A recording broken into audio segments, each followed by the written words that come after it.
মানে তার কথা মনে পড়ছে, কিন্তু বলার মতো বা কারো কাছে প্রকাশ করার মতো কোনো কিছু নাই, বা প্রকাশ করার মতো কোনো অপশন থাকে না, এমন কিছু।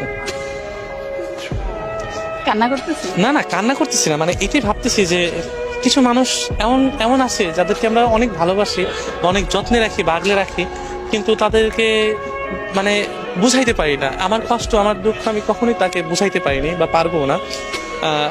মানে আমার যে মানে তার সাথে কথা বলারই অপশন আছে, বাট কথা বলতে পারছে না, বা ইচ্ছা আছে উপায় নাই, বা উপায় আছে ইচ্ছা নাই।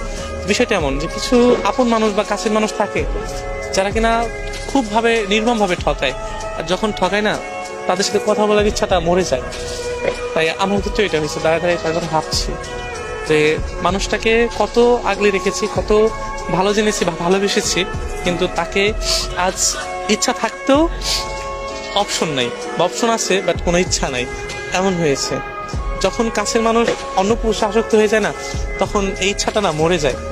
যে কাছের মানুষটা যখন অন্য পুরুষে আসক্ত হয়ে যায় বা 12 পুরুষে আসক্ত হয়ে যায়, তখন প্রথম হয়তো বুঝতে পারিনি, যখন পরে বুঝতে পারি তখন বুকের বাঁ পাশে এক বুক কষ্ট নেমে আসে, যেটা আমি আমি বা আমার মতো পুরুষ যারা আছে তারা কাউকে বোঝাতে পারবে না, বা কেউ কখনো বুঝাইতে পারবে না। যে মানুষ যখন আপন হয়, আপন হয়ে যাওয়ার পর যখন পর হয়ে যায় বা অন্য মানুষের হয়ে যায়, তখন কি পরিমাণ কষ্ট হয় আমি এটা বুঝাইতে পারবো না।